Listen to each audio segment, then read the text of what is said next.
A GMA exclusive. You know, it may turn out to be the single biggest headline out of this century. The revolution in the way we're able to replace parts of the human body, both through donors and simply by growing your own tissue into a whole new organ.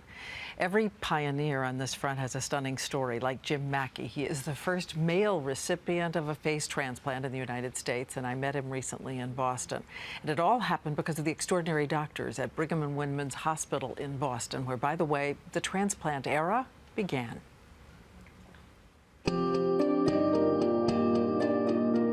It was 1954 at Boston's Brigham and Women's Hospital, the world's first solid organ transplant from a donor, a kidney. Since then, from donors, other life-changing transplants: ears, corneas, hands, hearts, lungs, liver. And next, doctors say they're close to reproductive organs, the uterus and penis, maybe in the next few years. At the same time, that whole new path to organ transplants, not from donors, but your own stem cells. Last year, doctors in Spain used a 30-year-old woman's stem cells to grow part of her windpipe damaged by tuberculosis. The cells came from her bone marrow. They were implanted in a larger donor windpipe and then together into her. At Wake Forest, they have grown even more complex organs from stem cells. Bladders. They've already transplanted 17 across the country. At the University of Minnesota, a beating rat heart using stem cells. They hope to implant it soon. Back at Wake Forest, they're hoping for a human heart within the decade. But the transplants that continue to capture imagination are the faces. First, Isabelle Dinoir, now 3.5 years after her surgery. Connie Culp, first in the U.S., here 6 months since her surgery. And now, America's second breakthrough, Jim Maki. The surgical team led by Dr. Bo Pomahawk, director of the Burn Center at Boston's Brigham and Women's Hospital. Patients with major facial deformities could be in thousands. Dr. Pomahawk wanted to help burn victim Jim Maki, who had been a loving, rebellious, half-Japanese, adopted by the vice dean at University of Massachusetts, Amherst. He'd been a combat engineer in Vietnam, but came back with a heroin addiction. He had a daughter, now grown, and a series of hardships, a brain aneurysm, then a fall in the subway. What is the last thing you remember before the accident? I don't remember anything about the accident. He hit the electrified rail and burned 3/4 of his face. After years unable to eat solid food and enduring the cruelty of passers-by, there was a donor, Dr. Joseph Helfgott, a Boston professor, son of Auschwitz survivors. So Jim Maki got his transplant 2 months later, still numb. Can you feel in your cheeks, or is it closer to your mouth, or does that take longer? I can feel out to here. You can? Yeah, down here it's pretty numb.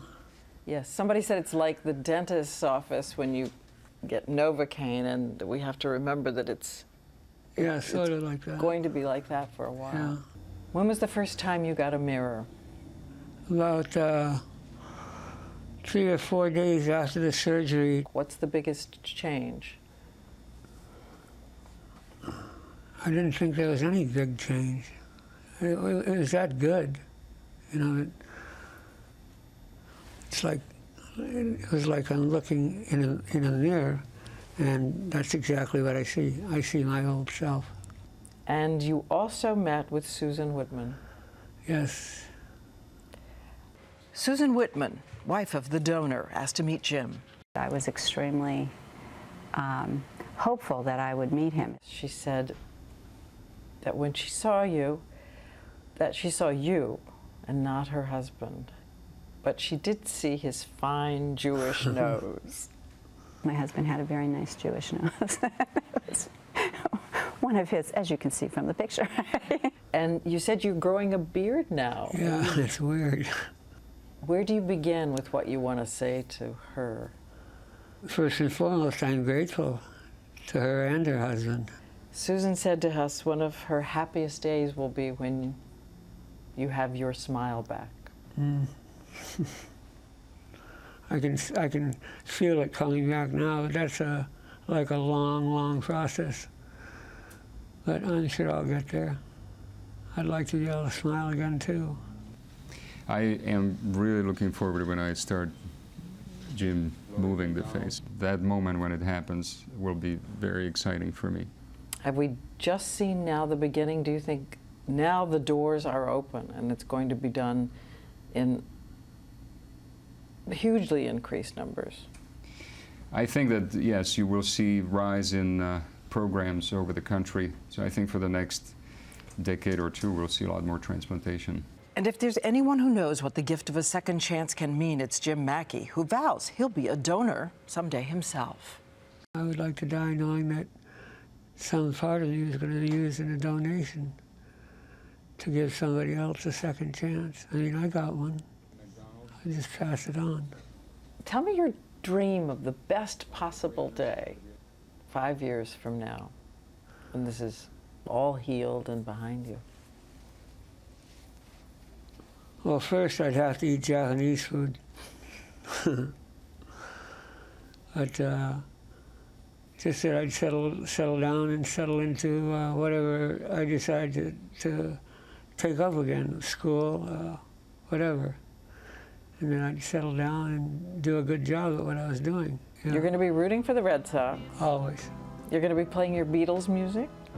Always. John Lennon in particular. John Lennon in particular. A song in particular? Imagine. Imagine.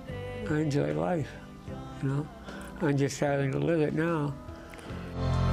And the world will live as one. Imagine. By the way, doctors hope that in the very near future, transplant patients will need fewer rejection drugs, maybe even no rejection drugs at all.